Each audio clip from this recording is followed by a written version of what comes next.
I have mentioned loss and damage as a concept in many of my podcasts, but maybe it's time to actually create a separate podcast on loss and damage, because it is an important concept, although it remains very contentious for various reasons. The most important one being that the rich countries willing or accepting to pay for loss and damage may be seen as a liability admission that yes, we created climate change and that's why you are experiencing more harmful impacts of climate change. So they are balking at this idea of creating finance for loss and damage. Anyways, loss and damage is a general term used in UN climate negotiations to refer to the consequences of climate change that go beyond what people can adapt to, or when options exist but a community doesn't have the resources to access or utilize them. Loss and damage is and will continue to harm vulnerable communities the most, making addressing the issue a matter of climate justice. Addressing loss and damage is the crucial third pillar of climate action, helping people after they have experienced climate-related impacts. Of course, you have mitigation and adaptation, and loss and damage is generally considered something beyond adaptation and mitigation, so it's the third pillar of climate action. Further, from the World Resources Institute, one reason why loss and damage has been contentious is due to the concern from developed countries that compensating for losses and damages caused by adverse climate impacts may be construed as an admission of legal liability, triggering litigation and compensation claims on a major scale. As such, developed countries fought to include language in the Paris Agreement to prevent them from being legally on the hook for provide compensation. So if Pakistan flood was considered increased in probability, scale, duration, amount of rain, so intensity, frequency, duration by climate change, and loss and damage makes it eligible for compensation, then rich countries may find themselves signing on to legal liability for what happened in Pakistan, and obviously they don't want to do it. But WRI also points to this schematic of Allied for Climate Transformation by 2025, which argues on how the global coordination should work in terms of the success at COP27. So you can start here: adaptation, enhance resources for implementing adaptation measures. So I'm recording this in October 2022 and COP27 is in November 2022 in Egypt. Ambition is to strengthen the policy action, and Paris Rulebook is to hold countries accountable. So that's the monitoring, reporting, verification part of the NDC's nationally determined contributions. Loss and damage sits here. Secure a dedicated new financial facility. How to bring about this is, of course, has been very tricky. And finance, scale up high quality finance to make Act 2025 possible. The Grantham Institute provides this schematic for for the various levels of loss and damage from this paper, Burns and Struminsky 2019. So at international level, you have loss and damage finance, knowledge development and sharing, oversight and monitoring, capacity building and advice giving, and international collaboration within and outside the United Nations Framework Convention on Climate Change. There has been a Warsaw International Mechanism for particularly vulnerable countries in terms of loss and damage. I will show the timeline a little bit later on. So the Warsaw International Mechanism establish these principles: establish a loss and damage finance facility, scale up existing efforts and improve dissemination, work with global stock take and transparency framework, replicate climate technology center and network, and international convener. Okay, at regional level, the idea is to pool the risks. So you have hazard, exposure, vulnerability, and now a response also has been added to the computing of risk. So you need to do the risk pooling. Cooperation and coordination, for example, on migration and displacement is needed, and knowledge sharing, of course, is always essential.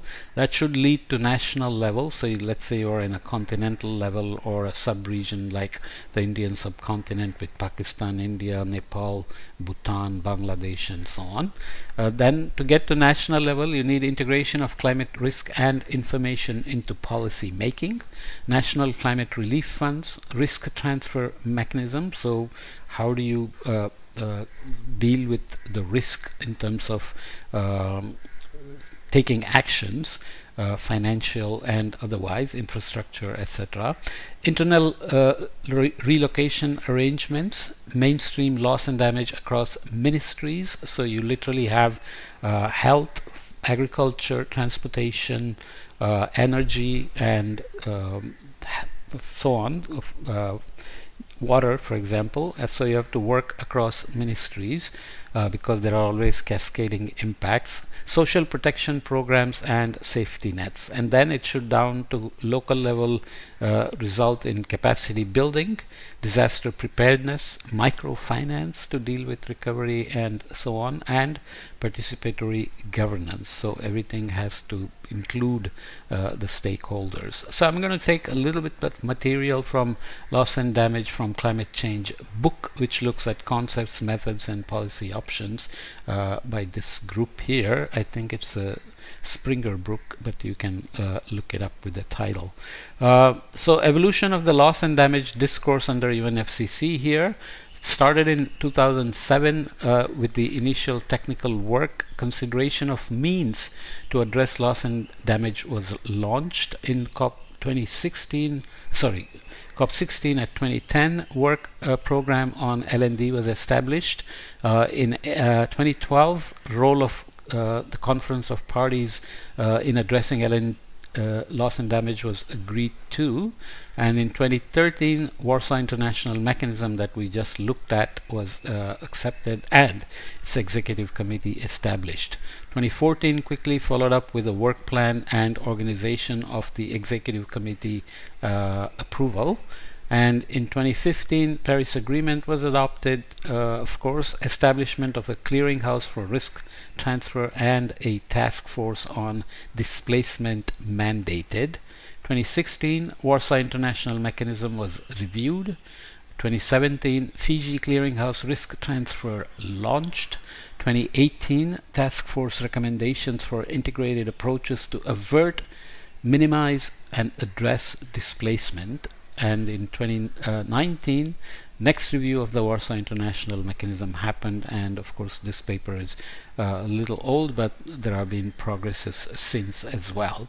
So to look at a few things that come under loss and damage, indicative list of measures for different categories of losses and damages. Note that listed measures are not exhaustive and that these measures could apply under both compensatory or distributive justice framings. So they have two categories: sudden onset extremes and low onset processes.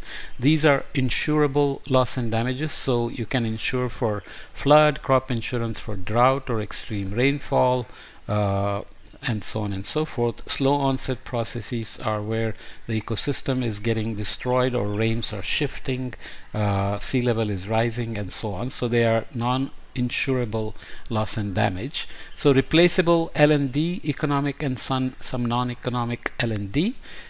Measures A, risk transfer, so insurance, micro-insurance, insurance and risk pools, catastrophe bonds, and national and international disaster funds, risk reduction with various things like early warning systems, which is my favorite, and of course preventive building measures and planned relocation. But this includes a lot of behavioral issues, people wanting to live near the coast independent of the risk, and technology transfer.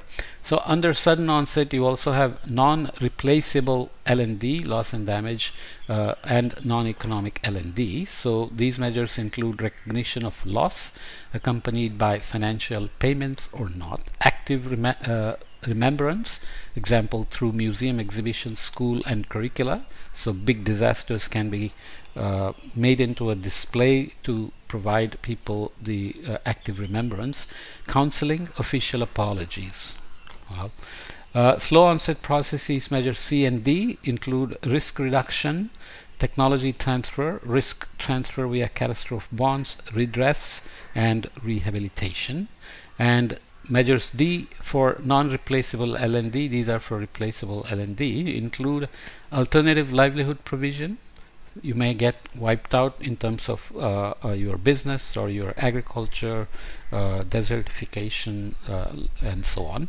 Recognition of loss, active remembrance, counseling, and official apologies. Okay. There is also this idea of classifying loss and damage as avoided, unavoided, and unavoidable. So avoidable loss and damage that can and will be avoided by climate change mitigation and or adaptation measures. Avoidable loss and damage that will not be addressed by further mitigation and or adaptation measures, even though the avoidance would be possible.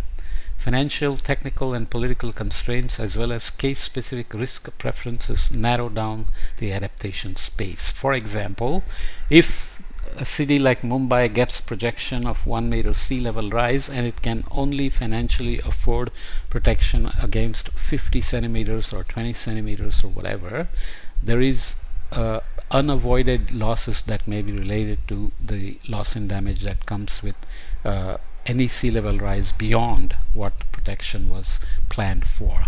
Unavoidable include loss and damage that cannot be avoided through further mitigation or adaptation and or adaptation measures. For example, loss and damage due to slow onset processes that have kicked off already, such as sea level rise and extreme event risk where no adaptation efforts would help preventing the physical impact. For example, in India, extreme rainfall, large-scale events and large-scale flooding have increased slowly over time from something like 2 events per monsoon season to 6 events per monsoon season, and these are controlled from Arabian Sea warming, Middle East warming, Arctic warming, Southern Ocean impacts, and so on. So there are unavoidable loss and damage associated with that. In terms of a schematic for the spectrum of loss and damage, you can look at distance from adaptation and existing mechanisms, and the color scales here go from focusing on anthropogenic climate change to consideration of all climate related stressors. So we are going from more of an anthropogenic climate change here to here, but in the middle we have to consider all climate related stressors. What do these include? Adaptation and mitigation. All anthropogenic climate change impacts are potential loss and damage, and these can be dealt with through mitigation and adaptation. So these are avoidable, and here you have risk management. So loss and damage is an additional mechanism for integrated climate risk management. Limits to adaptation are always real and faced either by knowledge gap, financial gap, technological gap, and so on. So loss and damage here refers to climate related impacts beyond the limits of adaptation. And existential, so loss and damage is a debate about how to address harm done to vulnerable countries from anthropogenic climate change. This is the tricky part that the developed world is resisting in terms of admitting to loss and damage as additional harm caused by climate change that they are mostly responsible for. But does that somehow translate to accepting legal responsibility? This is tricky. So using an integrated assessment model, this book also provides some cost estimates for adaptation and residual costs for selected regions. So low damages and high discount rate. You can do this as high damages, low discount rate, or low damages, high discount rate. Discount rate we have discussed elsewhere in the climate change course, where we define it. Basically, it's how much the dollar today depreciates by what percentage into the future. The investment you make today, how quickly is it going to depreciate? So this is the simplest message to look at. So high discount rate basically says the investment you make depreciates very quickly, and it makes people think that it's not worth investing because future generations will do better and they will take care of themselves somehow. So this is tricky. High discount rate can be a very tricky thing. So adaptation costs for in billions of dollars for various regions like the Middle East and North Africa, Sub-Saharan Africa, this is South Asia, China, East Asia, Latin America, and the Caribbean. So you are looking at costs over time increasing from as little as 5 to 705 by 2100 based on the scenario you choose for the warming rates and what result from those in terms of sea level rise, extreme events, cyclones, etc., etc. So you can see that for Sub-Saharan Africa it's low now, was in 2020, but will increase to almost $200 billion. South Asia and China, you can see the numbers vary quite a bit, but the total adaptation cost for these countries is over $2,000 billion. Residual costs as percentage of adaptation costs, which correspond to loss and damage beyond the adaptation. Again, you can see that it can go from 306% and keep dropping to 66% because now the adaptation cost is high, but residual cost is low. Similarly for Sub-Saharan Africa, South Asia, China, you can see that all of them decrease in this case because adaptation cost goes up and residual cost as percentage of adaptation costs against loss and damage go down. I just wanted to put this here. You can read the paper for further details because every time you make economic projections there are a lot of assumptions involved, the biggest one of course being the high discount rate, but in the integrated assessment models there are also tricky things like damage function and so on, which are also tricky in terms of the uncertainties they may produce in the projections, especially economic projections. Okay, so that's the loss and damage. Keep that in mind. Hopefully you can read it and then go back to some of the discussions where we have used this concept of loss and damage, like the Pakistan floods and so on. Okay.